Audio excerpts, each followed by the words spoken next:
Assalamualaikum warahmatullahi wabarakatuh. Eh, Kali ini saya mau sharing nih mengenai analisis SWOT. Sebelumnya mau memperkenalkan diri, nama saya Fadil Naufal T dengan NIM 4431956. Saya berasal dari kelas 4A. Di sini saya mau sharing mengenai analisis SWOT dalam MK Pelabuhan Perikanan. Nah, untuk jurnal yang saya pakai ini yaitu ini jurnalnya dari faktor internal dan eksternal pengelolaan perikanan pantai skala kecil di Kota Tegal. Nah, langsung saja kita mulai analisis SWOT-nya. Nah, di sini tadi faktor internal dan eksternal pengelolaan perikanan pantai kecil di Kota Tegal. Ini untuk analisis SWOT. Terus dalam pada MK Pelabuhan Perikanan. Nah, di sini sumber daya ikan di perairan pantai itu merupakan pendorong utama dari perikanan pantai di Kota Tegal.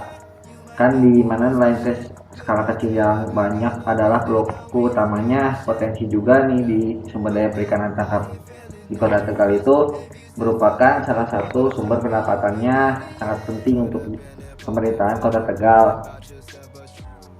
Juga potensi sumber daya ikan di pantai utara Pulau Jawa mengalami penurunan akibat lebih overfishing gitu, lebih banyak yang nangkap ikannya. Terus dari tahun 1980 dan pengaruh variabel ekosistem perairan lainnya. Nah, untuk keduanya itu permasalahan pengelolaan perikanan pantai di Kota Tegal itu selain penurunan potensi sumber daya ikan, permasalahan lainnya juga yang menerpa kawasan pesisir Kota Tegal adalah degradasi lingkungan seperti adanya pencemaran dari sungai-sungai yang mengalir melalui Kota Tegal, baik itu sampah-sampah juga kan, alih fungsi dari hutan mangrove abrasi dan meningkatnya laju pertumbuhan penduduk yang terus menekan keberadaan wilayah tersebut. Sudarmo et al. 2015. Nah, lanjut untuk faktornya itu ada dua di sini tuh untuk analisis SWOT kan.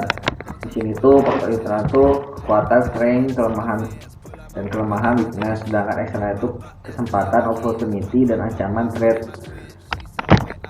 Lanjut nih analisis SWOT. Menjelaskan analisis SWOT ini pengembangan metrik internal, strategi faktor analisis, sumber atau IFAS dilakukan untuk mendeskripsikan dan menganalisis faktor kekuatan dan kelemahan yang ada dalam pengelolaan kegiatan perikanan pantai di Kota Tegal. Faktor kekuatan atau strength ini merupakan faktor yang berasal dari dalam internal kegiatan perikanan pantai yang bersifat mendukung kemajuan dan pengembangan kegiatan perikanan pantai tersebut. Nah, untuk faktor kelemahan yang internal itu adalah weakness, merupakan faktor yang berasal dari dalam yang bersifat menghambat kemajuan dan pengembangan kegiatan perikanan pantai di Kota Tegal. Nah, selanjutnya yang tadi nih faktor internalnya itu ada kekuatan kan. Di sini tuh ada nelayan Kota Tegal sangat bangga apa nih yang jadi kekuatannya di sini tuh kan. Nah, gitu kan, nelayan-nelayan Kota Tegal itu sangat bangga menjadi nelayan. Nah, ini tuh menjadi faktor motivasi utama gitu kan di Kota Tegal. Terus di antara nelayan juga terjadi rasa kebersamaan yang tinggi. Terus ABK yang nelayan juga berada pada usia yang produktif. Terus keterampilan pengoperasian alat tangkap oleh nelayan juga baik. Dari survei yang dilakukan itu lebih dari 75% nelayan telah mendapatkan manfaat dari program PUMP. Nah, itu untuk kekuatannya.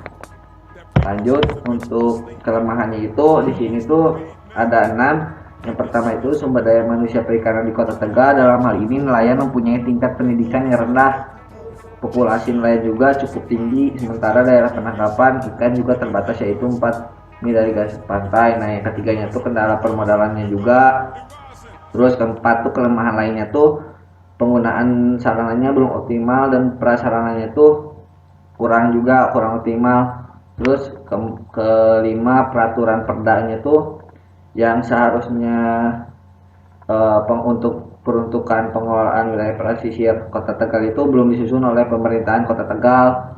Nah, terus yang terakhir itu masih rendahnya kesadaran masyarakat di Kota Tegal akan pengelolaan perikanan. Nah, Lanjut nih untuk tabel daripada IFAS-nya itu di sini berdasarkan hasil metrik internalnya itu internal strategic factor analisis sumber atau IFAS. Pada tabel ini tuh yang tabel pertama diketahui bahwa pengelolaan perikanan pantai di Kota Tegal mempunyai skor 2,53 dan kondisi ini tuh menyiratkan bahwa kondisi internal yang berasal dari sistem masih mempunyai kekuatan untuk mengatasi persoalan yang dihadapi. Nah, lanjut analisis SWOT yang kedua tuh yang eksternalnya ini pengembangan metrik eksternal strategi faktor analisis summary atau IFAS, yaitu kegiatan mendeskripsikan dan menganalisis faktor peluang dan ancaman yang ada dalam pengelolaan kegiatan perikanan pantai di Kota Tegal. Nah, faktor peluang opportunity-nya tuh merupakan faktor yang berasal dari luar eksternal kegiatan perikanan pantai yang bersifat mendukung dan memberi harapan bagi kemajuan dan pengembangan kegiatan perikanan pantai. Faktor ancaman threat juga berasal dari luar namun bersifat mengganggu dan menghambat kegiatan perikanan pantai di Kota Tegal. Nah, ini yang pertama tuh adalah kan tadi tuh faktor eksternalnya tuh ada peluang. Nah, ini peluang itu yang pertama peluang pemasaran tersedia dan terbuka lebar bagi ikan hasil tangkapan nelayan. Nah, yang kedua itu harga jual ikan relatif stabil. Nah, yang ketiga tuh ada sektor perikanan tangkap yang memberi andil dan menjadi penyumbang yang cukup signifikan. Terus yang keempat ada hasil tangkapan nelayan skala kecil yang cukup stabil di sini tuh. Dan yang kelima itu posisi letak Kota Tegal yang strategis yang mempunyai banyak keuntungan. Nah, itu untuk peluangnya. Lalu untuk ancamannya itu faktor yang pertama itu ada faktor ancaman dari luar yang sangat dikhawatirkan nelayan adalah ketersediaan atau pasokan BBM yang tidak menentu, terus harga yang BBM-nya tuh yang sangat fluktuatif. Terus yang kedua adalah masalah seriusnya itu menjadi ancaman di kawasan pesisir Tegal itu adalah degradasi lingkungan seperti pencemaran perairan ataupun abrasi. Terus ada konservasi, ambil alih fungsi mangrove gitu kan. Nah, terus ada nelayan di Kota Tegal juga melihat adanya permasalahan kasus pencurian alat tangkap. Nah, ini menjadi ancaman. Lalu, nah ini untuk tabel keduanya faktor eksternal pengelolaan perikanan pantai di Kota Tegal. Nah, di sini tuh berdasarkan hasil matriks IFAS atau tabel 2 ini diketahui bahwa pengelolaan perikanan pantai di Kota Tegal mempunyai skor 3,09. Nah, kondisi ini tuh menyiratkan bahwa ancaman yang berasal dari luar sistem masih dapat diatasi dengan pengoptimalan peluang yang ada seperti itu.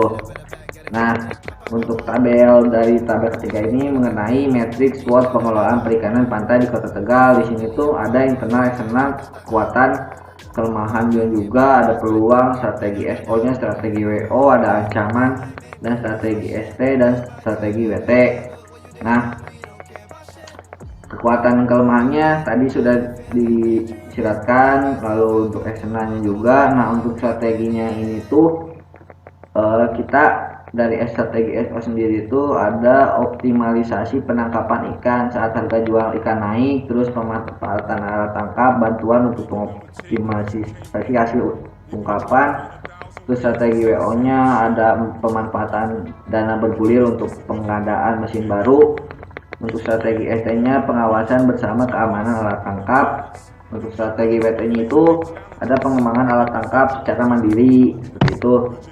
Nah, ini untuk hasil daripada diagram IFAS dan IFAS kegiatan perikanan pantai di Kota Tegal. Nah, di sini total skor faktor internal IFAS dan total skor faktor eksternal IFAS pengelolaan perikanan pantai di Kota Tegal berada pada kisaran 2 sampai 3. Nah, masing-masing itu 2,53 dan 3,09. Nah, sehingga kondisi pengelolaan perikanan pantai di Kota Tegal ini tuh saat ini termasuk kategori yang cukup baik dan masih dalam pertumbuhan yang stabil.